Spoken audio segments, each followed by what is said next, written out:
Olá, meus amigos, um dia de muita paz para todos nós. Hoje, exatamente 3 de abril de 2023, estamos nós reunidos para estudarmos a obra Lázaro Redivivo. E estamos nós ali, já não é mais nem um ticado do jaraqui, já é uma mujica, né? A gente está amassando bem esse peixe para fazer um caldo, que é o capítulo 15, intitulado Resposta do Além, em que uma mãe solicita a Humberto de Campos uma orientação para educar os seus filhos. Então nós estamos, acredito, já nos momentos finais dessa mensagem e ficando para todos nós as lições grandiosas. Aqui o Humberto de Campos, nesse que nós vamos dar continuidade hoje, ele vai continuar chamando bastante a atenção dos pais. Vamos orar? Eu vou pedir para a nossa Odila, que já está de olhos fechados ali. Vem orar para a gente, Odila, por favor.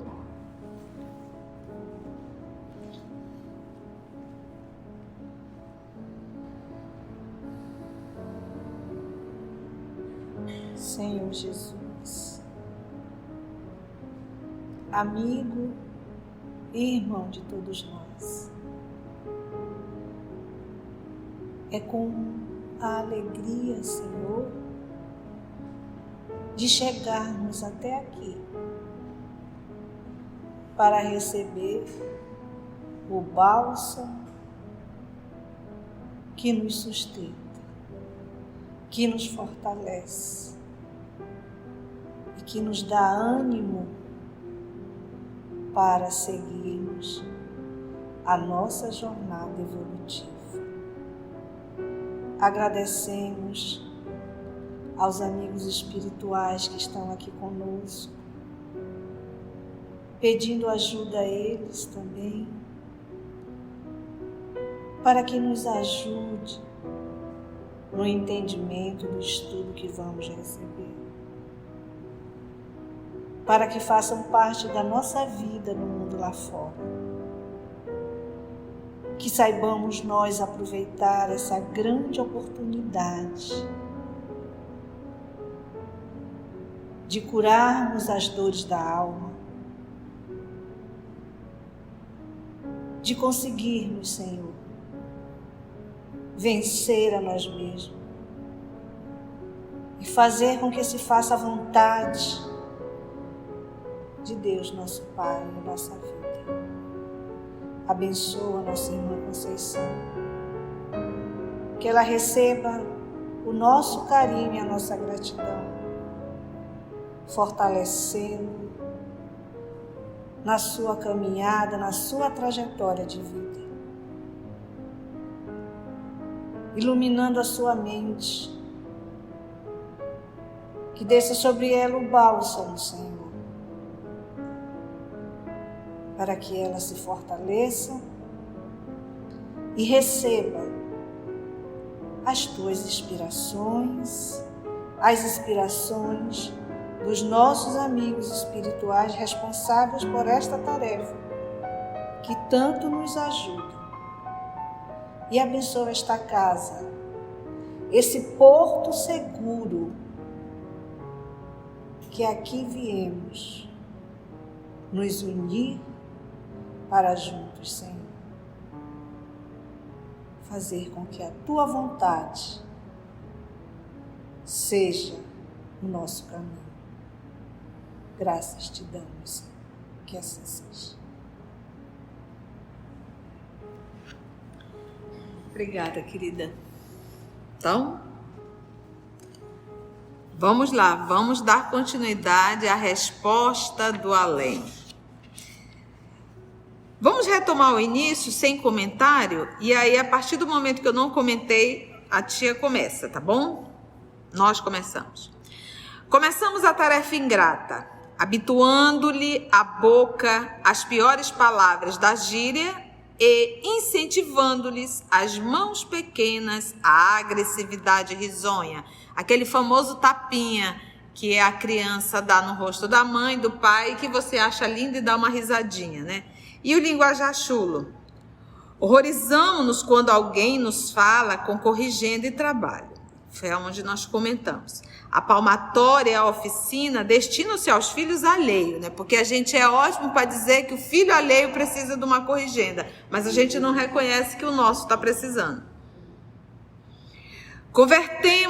Convertemos o lar, santuário edificante que a majestade divina nos confia na terra, em fortaleza odiosa, dentro da qual ensinamos o menosprezo aos vizinhos e a guerra sistemática aos semelhantes. Então, é aquele processo da educação que você faz a lancheira do filho e diz assim, vai, não dê nada para ninguém, cada um tem que levar seu lanche.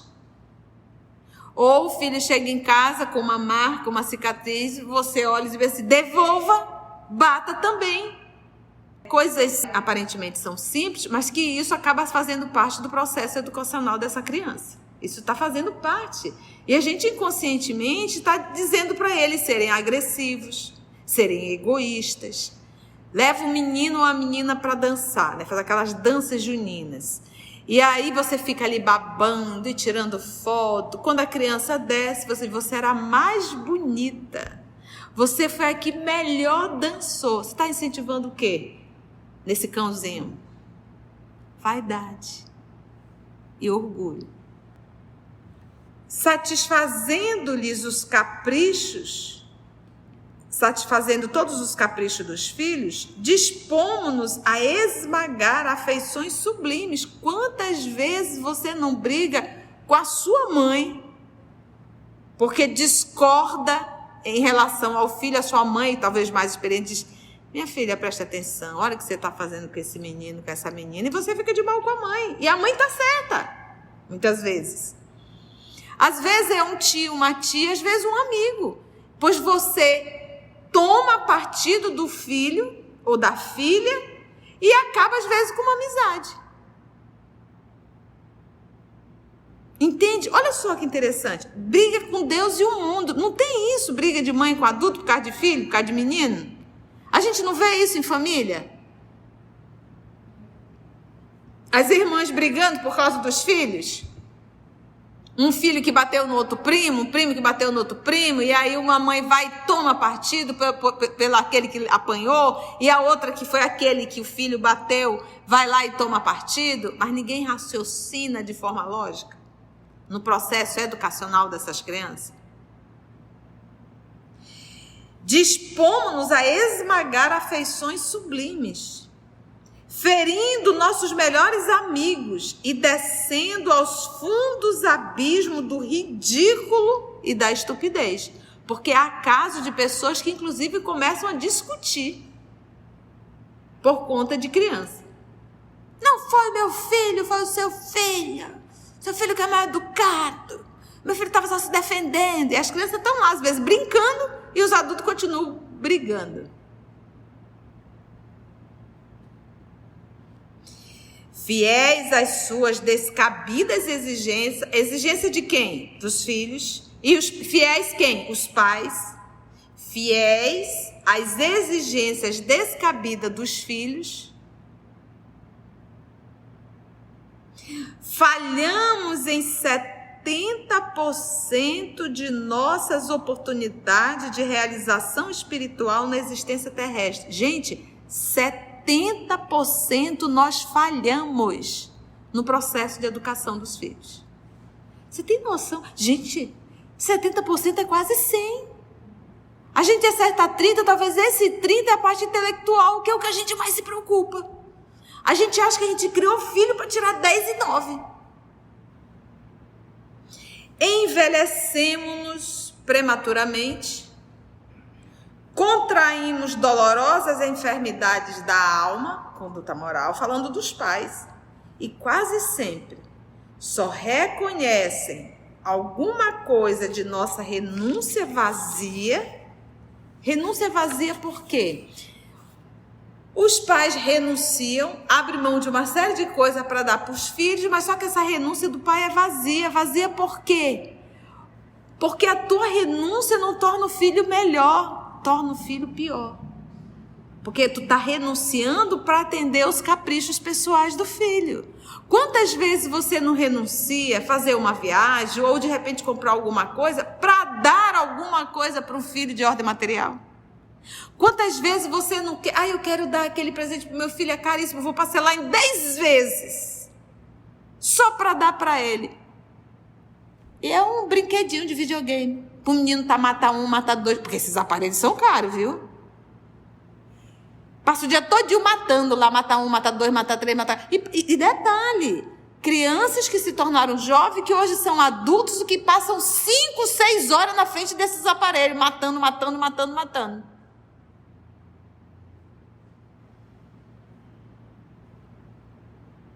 Renúncia é inútil.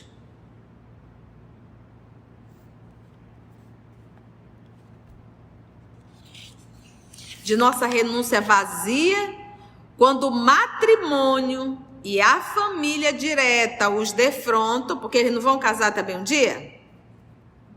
No extenso caminho da vida, porque criança cresce, vira adulto, vai fazer menino, dilatando-lhes obrigações e trabalhos. Ainda aí, o filho já cresceu, já é um homem, já é uma mulher, já fez menino, já tem família, ainda aí. Se a piedade não comparece no quadro das concepções renovadas dos filhos, se eles ainda não... Porque eu digo assim, olha, quando uma mulher que é filha e que se tornou mãe e que pariu, pelo fato dela ter passado por essa experiência, ela deve ter um respeito muito maior pelos seus pais. Porque ela sabe o quão doloroso é o sacrifício de parir, de criar, de educar. Então ela teria que ter um respeito muito maior, em particular pela sua mãe. Agora ele diz, ainda aí, se a piedade não comparece no quadro das suas concepções agora renovada, uma vez adulto, convertem-nos os filhos, convertem os pais, né? Convertem-nos em avós escravos e submissos. Então você passa a tua responsabilidade para os teus pais. É eles que vão criar teus filhos. E os avós deixam de ter, às vezes, um repouso porque está cuidando do menino, da menina que tu fizeste. Eu gosto da mamãe, ela diz, minha filha, quem pariu Mateus, quem bate. Obviamente, ela dá uma ajuda, mas essa coisa de ficar com o menino para o outro estar batendo perna, para estar indo namorar, porque hoje em dia é assim, o povo faz filho e não tem nenhum compromisso conjugal.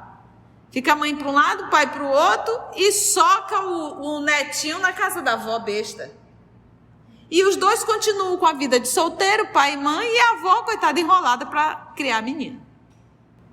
A morte, porém, colhe nossa alma em sua rede infalível para que nos aconselhemos de novo. Vem cá, volta para o mundo espiritual. O que tu fizeste? Lembra da mãe de André Luiz? Ela não desencarnou? Banquinho do sossego. André Luiz no umbral, as duas filhas no umbral, marido no umbral. A única que escapou foi justamente a que ela não educou, porque com 4 anos voltou à pátria espiritual. E aí o que ela percebeu? Falhei. Fui permissiva demais, dócil demais.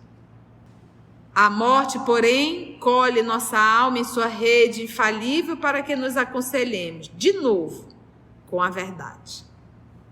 Cai-nos a venda dos olhos e observamos que os nossos supostos sacrifícios não representavam senão amargoso engano da personalidade egoísta. Às vezes tem pai e mãe que pensa, eu me sacrifico tanto por você, trabalhando o dia todo. Devia ter trabalhado menos, dado menos coisas e estado mais presente. E é assim, gente, volto a repetir. Existe um período da educação que é necessário à mãe 100%. E olha, perante a lei divina, cada ser tem um papel específico. Função do pai, proveu lá, por isso nasceu macho. É o macho que vai caçar. Proveu lá. A mãe, ela é a vértice. Dessa vértice, ela faz o vertical. Ela liga a família a Deus. A função dela é moralizar. E quando você fala em moralizar, eu estou falando em amor. E tem um período. 1, 2, 3, 4, 5, 6, 7 anos. 7 anos. 7 anos. O que é 7 anos, gente? Ah, mas eu não quero largar meu trabalho. Então não faça menino. Sabe por quê? Porque tu vai terceirizar a educação nesse período que é base. 7 aninhos. Até os 7 aninhos. Esse período é a base. Tu vai terceirizar. Essa criança, esse espírito, ele vai estar recebendo as informações de quem? Da babá. Da professora que é indiferente. Isso vai fazer parte da personalidade desse espírito para uma encarnação inteira, porque não existe ex-filho. E tu vai ter que lidar com essa criatura uma encarnação inteira. A melhor parte lá atrás tu não preparou, inclusive para o teu futuro. Entende quando a gente fala do processo de educação? Então é um período. Então, poxa, eu tenho que me programar. Olha, eu decidi ser mãe, eu quero ser mãe. Então, fulano, tu aguenta os pontos só esse período. Depois eu volto à atividade, vou estar fazendo curso, isso, aquilo, outro. Mas agora eu preciso da atenção. Isso seria o melhor. Mas nem sempre dá para ser assim.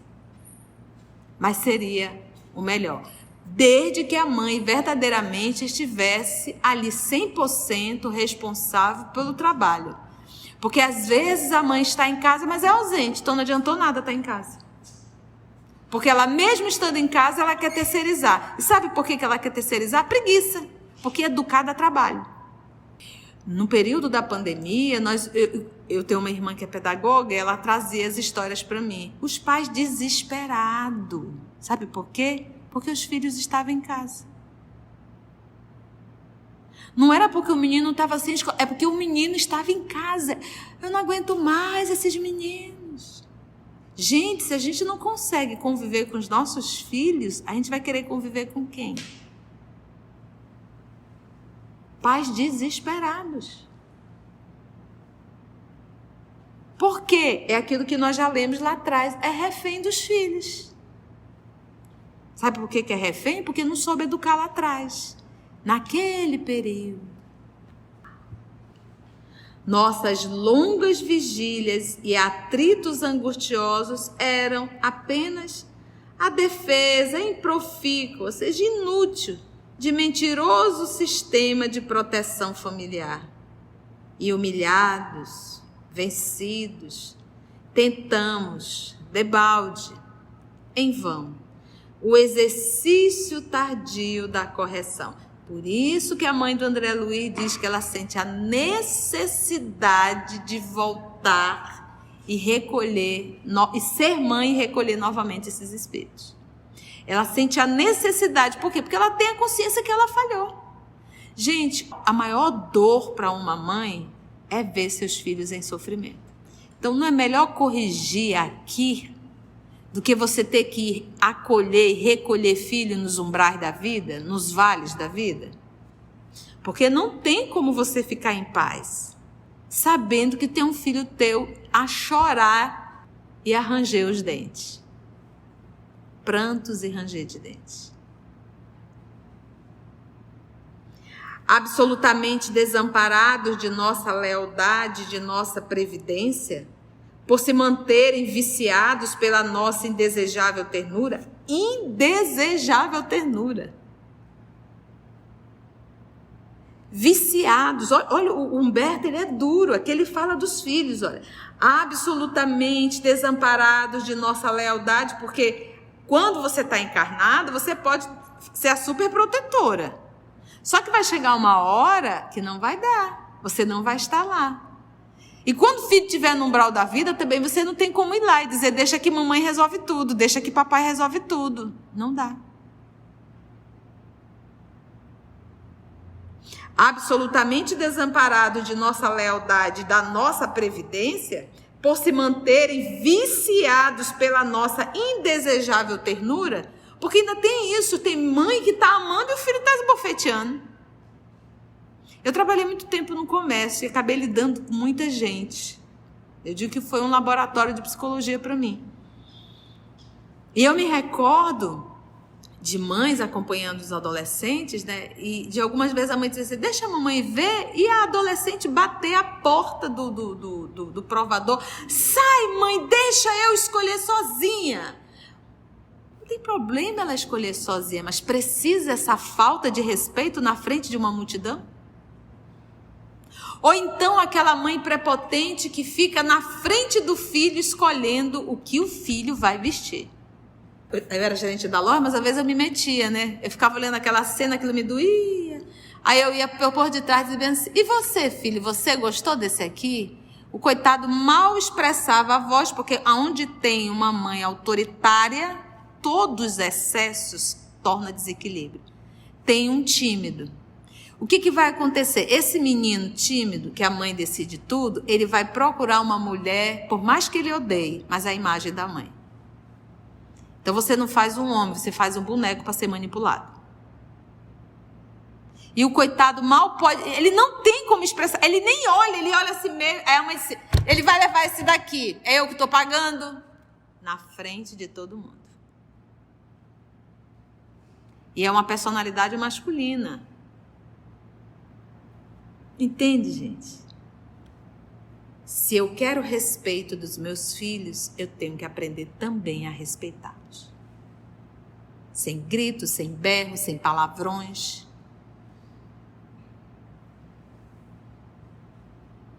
Pela nossa indesejável ternura, os filhos de nosso amor rolam, vida fora, aprendendo na aspereza do caminho comum. Porque vão apanhar. Se não apanha em casa, vai apanhar na rua. Porque a vida não é mamãe nem papai. Não é. E dói.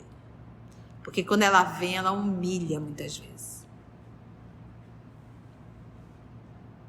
Vida fora, aprendendo na aspereza do caminho comum. É que, antes de serem os rebentos, né, os filhos temporários de nosso sangue, porque os filhos, eles são temporários, é um empréstimo de Deus.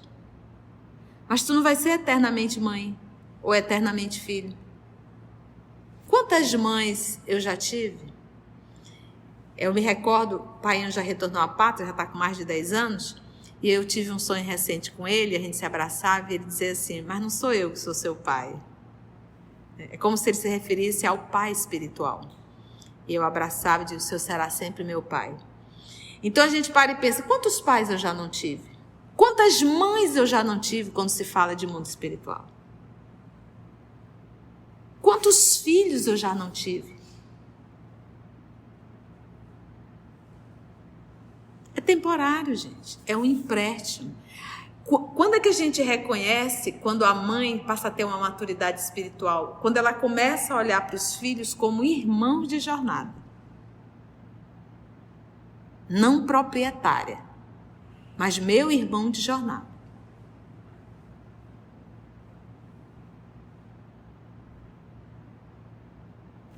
É que antes de serem os rebentos temporários do nosso sangue, eram companheiros espirituais no campo da vida infinita.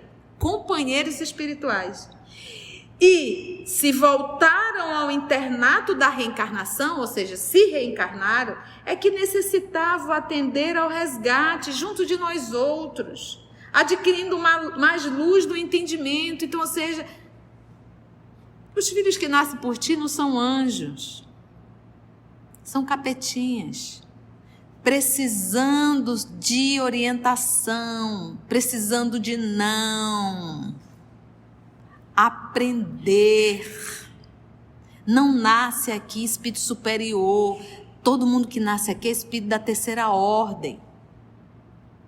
São raríssimas exceção do sal. O sal da terra, sal é pouco.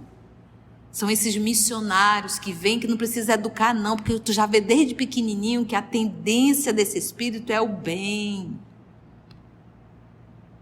é incapaz de maltratar até o gatinho que passa. Quando você vê filho pegando o rabo do gatinho, espirrando o gatinho para um lado e para o outro, estrangulando com a mão, já está mostrando que é um espírito que precisa ser burilado. E todos nós o somos. Tem um filho dramático. Eu vi um vídeo de 2 irmãozinhos brincando, era um casal. E ela queria o brinquedo, mas o brinquedo era dele, era notório. Então ela puxou, ele não puxou, ele segurou. Ela puxou de novo e não conseguiu, ele não cedeu. Você sabe o que ela fez? Gente, aquela criança deve ter no máximo 2 anos de idade. Ela se jogou para trás com tanta força, como se ele tivesse empurrado. E o escândalo que ela fez, ele ficou só olhando assim para ela. Como quem diz, nem toquei. Se não tivesse câmera, a mãe ia ter certeza que ele empurrou. Essa menina é o quê? Dissimulada. Quem que ensinou isso para ela? Ela já traz. E isso é perigoso. É bonitinho você ver o vídeo, mas isso é perigoso. Porque se não tirar na infância, isso vai crescer. Então é tipo assim, se eu não consigo, eu vou aqui armar uma cena para mostrar que eu sou a vítima. Agora, se não tem mãe para ver, como é que vai ser? Não vai ser. Você acha que a babá vai corrigir essa menina? Não vai. Ela não pode. Ela é só a babá. Não devíamos cercá-los de mimos inúteis. Mimos inúteis. Sabe rococó? Dengo demais? Mas deveríamos fazer o quê? Mas de lições proveitosas, preparando-os em face das exigências da evolução e do aprimoramento para a vida eterna. Essa é a função. Não vai perder tempo cheio de rococó, mimos, tique-tique, mimimi. Educa, aproveita todos os momentos. Era assim que Jesus faz com a gente. Quando a gente lê o livro Boa Nova, Jesus não perdia um momento para educar as crianças. Eu adoro essa, que era quando os discípulos estavam discutindo quem era o maior entre eles, depois de Jesus. Entre os 12, qual deles era o maior? E eles estavam nessa discussão na frente de Jesus. O que eu acho legal é isso. Se eles estavam discutindo na frente de Jesus, é que Jesus não era autoritário. As pessoas tinham a liberdade de fazer sua leseira baré na frente dele. Ele não intimidava ninguém. Ele ficou olhando e o povo lá discutindo. O que Jesus fez? Se despiu. Colocou um pano no ventre. Ou seja, se vestiu de escravo. Tirou o manto, tirou tudo. Tirou a túnica. E foi lavar os pés de cada discípulo. Quem lava os pés são os escravos mais baixos. De pior condição. Porque ensinar, se você era um professor naquela época, era o escravo que fazia isso. Eram os escravos cultos. O escravo que ensinava. Mas por isso que o povo tem um pouco de trauma de trabalho, né? Porque acha que é coisa de escravidão, né? Então era aquele escravo mais miserável. Era o que lavava os pés. E Jesus foi fazer isso. Olha a lição. E aí Jesus finaliza dizendo, porque Pedro foi o primeiro que pulou. O Senhor não vai lavar meus pés? Os meus irmãos estão sendo cruéis contigo em permitir que tu lave os pés. Jesus, conhecendo o coração de Pedro, Pedro, não queira ser melhor do que teus irmãos. Larga de besteira, né? A besteira está por minha conta, tá? Não queira ser melhor. Ali era um ato de vaidade dele, querendo humilhar os outros. Se tu não deixares eu lavar os teus pés, tu não tem parte comigo. Aí o Pedro se desesperou. O Senhor lava logo tudo. Lava o pé, lava a cabeça, lava o corpo. Aí Jesus diz, basta os pés. Qual a lição? Aí ele termina e diz, todo aquele que quer ser o maior, seja o menor de todos. Então se o teu filho chega em casa e diz, e você pergunta, você lanchou? Aí ele vai dizer assim, mamãe, eu dividi com meu coleguinha. Você vai dizer, que bom, meu filho. Deve ter acontecido alguma coisa com a mãe dele para não levar o lanche. Mas que bom que você dividiu. Assim é a vida da gente. É assim que Jesus nos ensina. Você está entendendo? Você entra no mundo da criança para o processo de educação moral. Chegou com machucado. Oh, meu filho, o que foi isso? O colega mordeu. Ele lhe mordeu. Oh, meu filho, está faltando amor no coração dele. Porque quem ama não faz isso. Você sabia que o cachorro morde a gente? Mas nós não somos cachorro. Então, vamos perdoar o coleguinha? Então, esse é o processo com a criança. Aí, agora tu, ok, educou, agora você adulto vai lá na escola, sem a criança saber, e procura a orientadora educacional e diz, ó, tira a foto, olha, ele chegou assim, assim, assim, aqui tem que ter um adulto responsável para que isso não aconteça. Então, lá com a criança, tu trabalhou o perdão, a emoção que está dentro dele. Mas isso não tira a tua responsabilidade de ir lá na escola e explicar e pedir mais atenção dos adultos. É para isso que tem um adulto, para evitar. Entende, gente? Então, a gente aproveita o dia a dia da criança para ensiná-la a lidar com as adversidades da vida, que já começou. Agora, a criança chega com machucado, tu tem um chilique na frente dela, tu fica com ódio. Eu vou lá na escola, eu vou brigar com todo mundo, e ele fica olhando a cena. Ele diz, é assim que tem que fazer, né? Quando alguém... Pode deixar. Essa foi a lição passada. Desse modo, minha amiga, porque lembre-se, tudo é uma mãe perguntando. Use os seus recursos educativos compatíveis com o temperamento de cada bebê. Mãinha dizer assim, eu tenho 9 filhos. Cada um é um em particular. Não existe a mesma medida. Porque não são 9 espíritos diferentes? Tem um que tu vai ter que pegar bem pesado. Tem um que tu vai pegar mais leve. Porque ali no meio desses 9 tem o dramático, tem o malicioso, tem o atencioso, tem o emocional. Eu tenho uma irmã que desde criança... O meu tio Zé Dosa, quando olhava para ela, já dizia assim, menina, a Janete Cléia está perdendo essa menina. Porque ela é muito dramática. É dramática, de tudo ela faz um drama muito grande. E não mudou. Hoje tem 50 e poucos anos e continua cheia de dor. Tem dor em tudo quanto é canto. Tudo dela dói. E você se aproxima, só fala em doença. Adoeceu a mente, mas faltou a mamãe ter sido atenta lá atrás.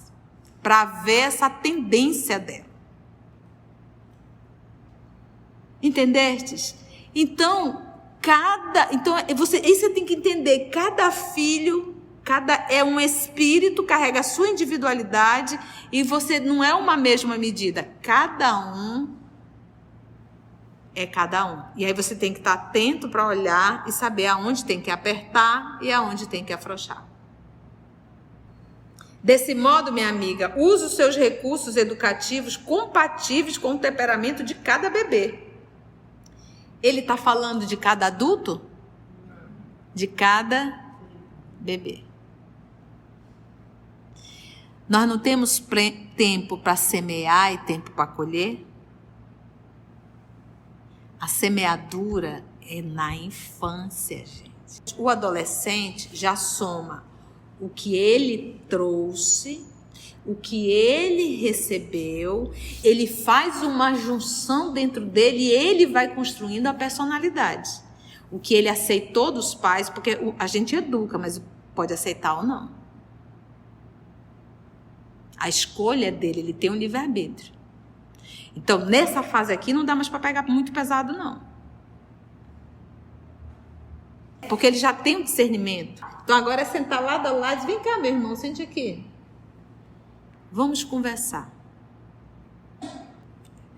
É fácil educar? Não, não é. Sabe por que não é? Porque nós não sabemos. Porque nós também somos espíritos da terceira ordem. Então, todos nós estamos no processo de aprendizado. Por isso, o livro que nos esclarece. E detalhe, além de nós não saber, nós não procuramos saber. Quando a mulher está prenha, ela se preocupa com o quê? Com o enxoval. Com o quarto, com o rococó. Se é rosa, se é azul. Mas nem o pai, nem a mãe procuram estudar sobre como lidar com um bebê recém-nascido. Ontem eu falei no Evangelho. Não é mentira, não. Eu acompanhei um casal, eu estive na casa deles. Gente, eles pegavam aquela menina, colocavam no berço, faziam a oração, desligava a luz, ligava a babá eletrônica e a menina dormia. Eu nunca vi isso na minha vida, porque para menino, para dormir, uma novela, sacode, balança, põe na rede, vai para um lado, vai para o outro. E eles me disseram assim, nunca ela dormiu na nossa cama. Desde pequenininha. A mãe bem que tentou, porque mãe é um caso sério. Deixa ela dormir, o pai. Não, ela tem que aprender onde é o canto dela.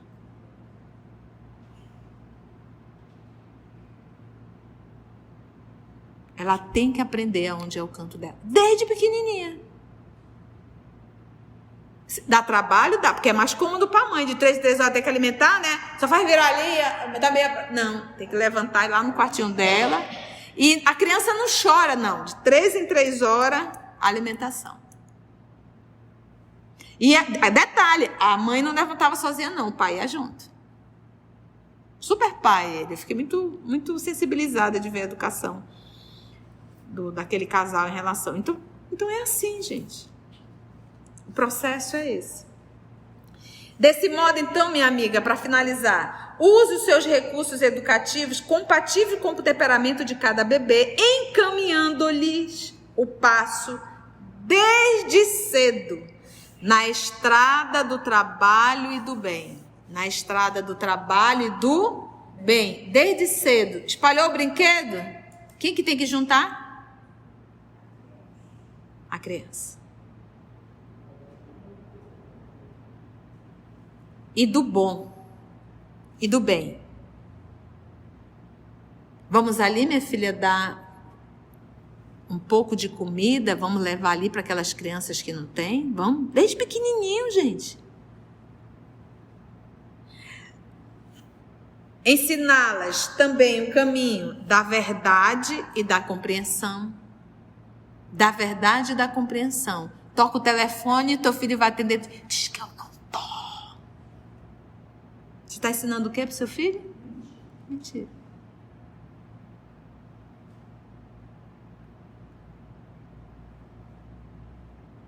Da verdade e da compreensão. É aquela história, lá a criança mordeu. Ô, meu filho, que coisa, né? Doeu bastante, vamos passar uma medicação aqui, mas essa criança não está bem, porque uma criança não morde outra. Você vai dar recursos para que ela possa compreender aquela outra criança. Porque as escolas públicas ou particulares instruem a inteligência, mas não se podem responsabilizar pela edificação do sentimento. Não é a função da escola. E hoje, principalmente, nós temos uma educação conteudista. Infelizmente. Mas não se pode responsabilizar pela edificação do sentimento. Em cada cidade do mundo pode haver um pestalozzi que coopere na formação do caráter infantil. Johann Henry Pestalozzi, ele nasceu em Zurique em 1746, ele desencarnou em 1827. Foi um pedagogista suíço e educador pioneiro na reforma educacional. Então ele diz, em cada cidade do mundo pode haver um Pestalozzi que coopere na formação do caráter infantil, mas ninguém pode substituir os pais na esfera educativa do coração. Então, hoje, o que os pais querem? Uma aula integral para o meu filho, que ele passe lá o dia inteiro na escola. Tu só pega no final da tarde, tu chega em casa, põe o menino para dormir, põe a moleca para dormir, vai dormir também, está morto de cansado, porque no dia seguinte, 6 horas da manhã, tem que estar todo mundo fora da cama. Cadê a convivência? E você vai viajar, aí você leva a babá junto também. Se a senhora, Humberto de Campos, porém, não acreditar em minhas palavras, por serem filhas da realidade indisfarçável e dura, por que realidade indisfarçável? Porque quando a gente está aqui é uma realidade disfarçada, mas quando a gente está no mundo espiritual é realidade pura. Por serem filhos da realidade indisfarçável e dura, exercite exclusivamente o carinho e espere pela lição do futuro, sem incomodar-se com os meus conselhos. Porque eu também, se ainda estivesse envolvido na carne terrestre, e se um amigo do, abre aspas, outro mundo, fecha aspas, me viesse trazer os avisos que lhe dou, provavelmente não os aceitaria. Humberto de Campos. É isso, gente. E gente, os filhos são o que a gente faz deles. Por mais que a gente se revolte. E olha, a idade exata é na infância, é na primeira infância. Já maiorzinho, você vai ali só dando, né? Porque não tem mais. Quem é que educa o adulto? A dor.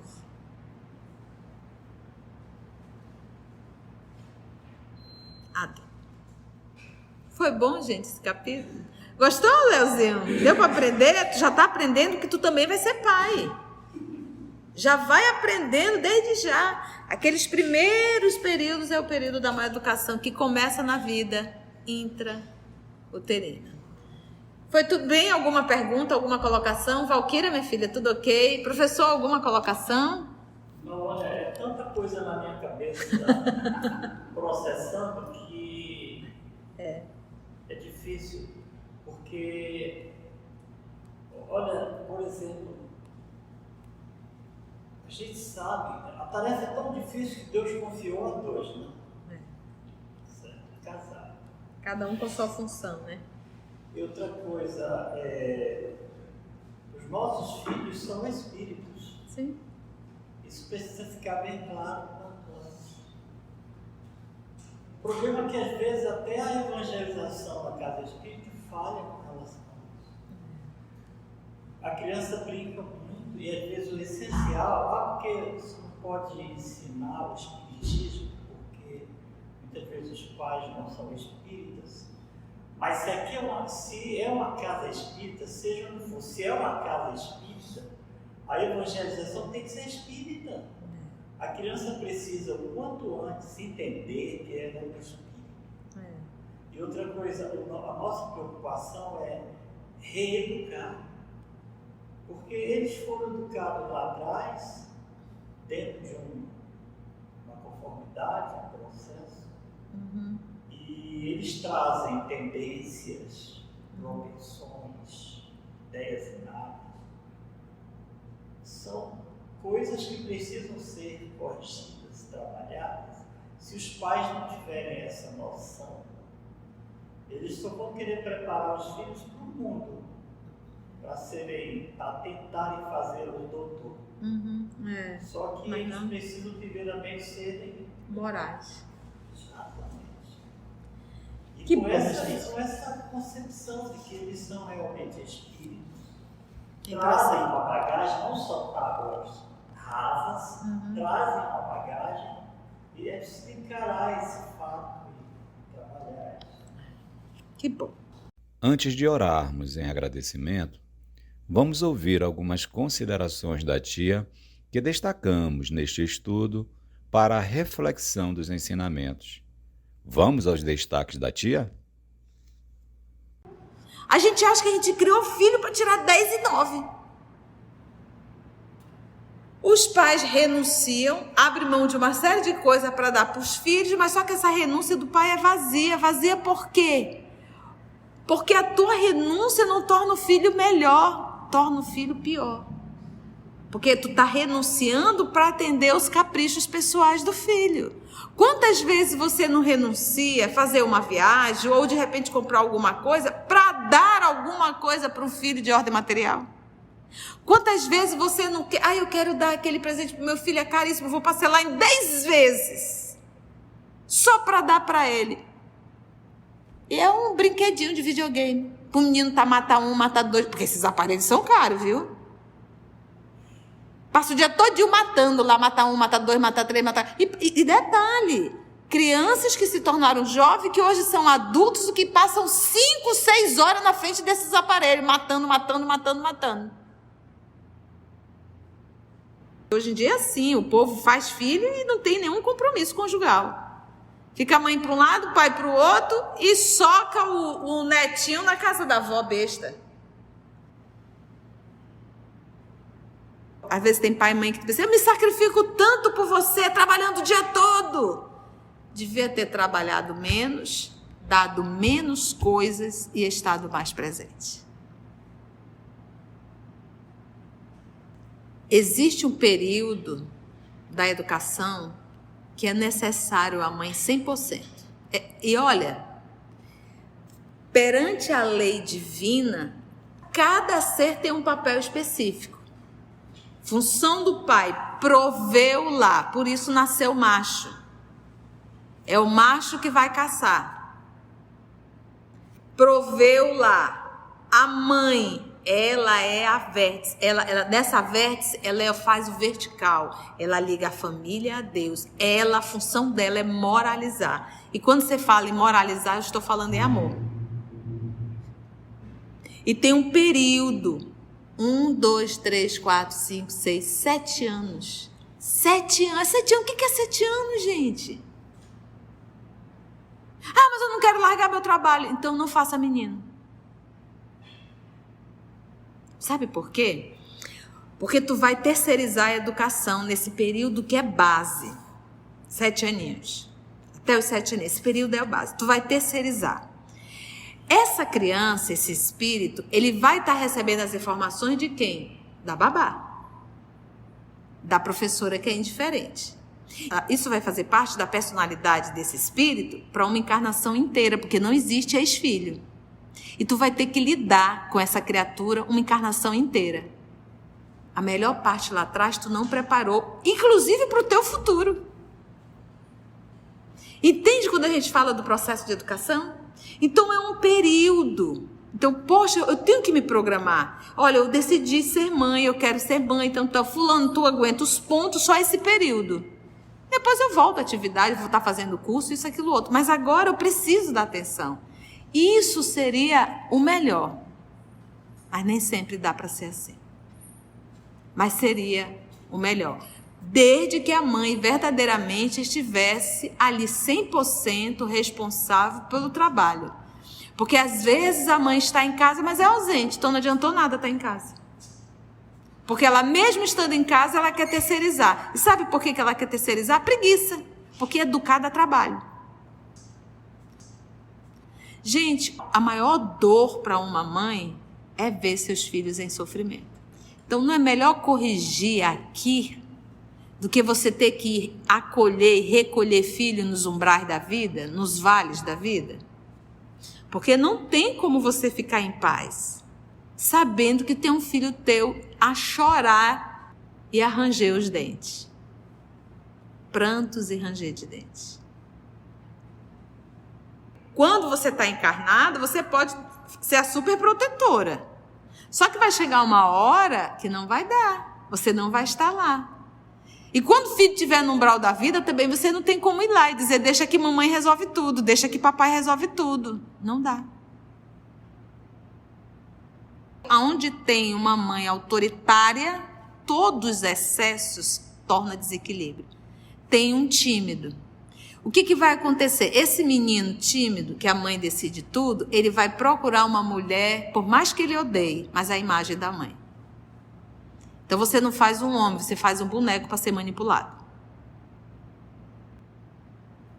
Entende, gente? Se eu quero respeito dos meus filhos, eu tenho que aprender também a respeitá-los. Sem gritos, sem berros, sem palavrões. Se não apanha em casa, vai apanhar na rua. Porque a vida não é mamãe nem papai. Não é. E dói. Porque quando ela vem, ela humilha muitas vezes. Porque os filhos, eles são temporários, é um empréstimo de Deus. Mas tu não vai ser eternamente mãe ou eternamente filho. Quantas mães eu já tive? É temporário, gente. É um empréstimo. Quando é que a gente reconhece quando a mãe passa a ter uma maturidade espiritual? Quando ela começa a olhar para os filhos como irmãos de jornada. Não proprietária, mas meu irmão de jornada. Os filhos que nascem por ti não são anjos, são capetinhas, precisando de orientação, precisando de não, aprender. Não nasce aqui espírito superior. Todo mundo que nasce aqui é espírito da terceira ordem. São raríssimas exceção do sal, o sal da terra, sal é pouco. São esses missionários que vêm, que não precisa educar não, porque tu já vê desde pequenininho que a tendência desse espírito é o bem. Não vai perder tempo cheio de rococó, mimos, tique-tique, mimimi. Educa, aproveita todos os momentos. Era assim que Jesus faz com a gente. Quando a gente lê o livro Boa Nova, Jesus não perdia um momento para educar as crianças. Cada filho, é um espírito, carrega a sua individualidade e você não é uma mesma medida. Cada um é cada um. E aí você tem que estar atento para olhar e saber aonde tem que apertar e aonde tem que afrouxar. A semeadura é na infância, gente. O adolescente já soma o que ele trouxe, o que ele recebeu, ele faz uma junção dentro dele e ele vai construindo a personalidade. O que ele aceitou dos pais, porque a gente educa, mas pode aceitar ou não. A escolha é dele, ele tem um livre-arbítrio. Então, nessa fase aqui, não dá mais para pegar muito pesado, não. Porque ele já tem um discernimento. Então, agora é sentar lado a lado e dizer, vem cá, meu irmão, sente aqui. Vamos conversar. É fácil educar? Não, não é. Sabe por que não é? Porque nós não sabemos. Porque nós também somos espírito da terceira ordem. Então, todos nós estamos no processo de aprendizado. Por isso, o livro que nos esclarece. E detalhe, além de nós não saber, nós não procuramos saber. Quando a mulher está prenha, ela se preocupa com o quê? Com o enxoval. Mas nem o pai nem a mãe procuram estudar sobre como lidar com um bebê recém-nascido. As escolas públicas ou particulares instruem a inteligência, mas não se podem responsabilizar pela edificação do sentimento. Não é a função da escola. E hoje, principalmente, nós temos uma educação conteudista.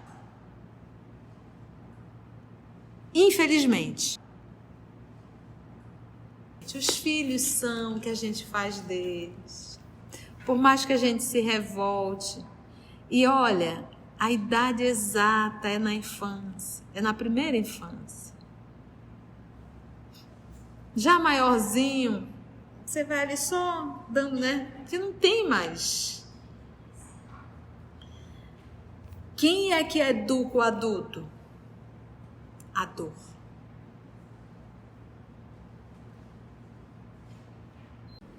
Amigos, vocês que estão acompanhando, amigos, amigas do nosso canal, se você chegou até aqui o final, deixa seu comentário. É muito importante a gente poder ler o teu comentário. Não esqueça de curtir para que possa divulgar a página, dar o seu like, né? E, se possível, faça a sua inscrição no nosso canal e toca o sininho. Porque quando você toca o sininho, o YouTube avisa para você quando o EOS publicar um novo estudo. Então, receba um grande abraço da família OS Manaus. Assim, concluindo o nosso estudo de hoje e agradecendo o nosso Mestre Jesus por mais este momento de aprendizado, vamos orar? Meus amigos, uma alegria conseguimos finalizar mais um capítulo e aproveitamos sempre esse momento para agradecermos a Deus, nosso Pai, agradecemos a Jesus, o amor de nossa vida, e aos amigos espirituais aqui presentes que conduziram mais uma vez o nosso trabalho. Graça te damos, Senhor, que assim seja.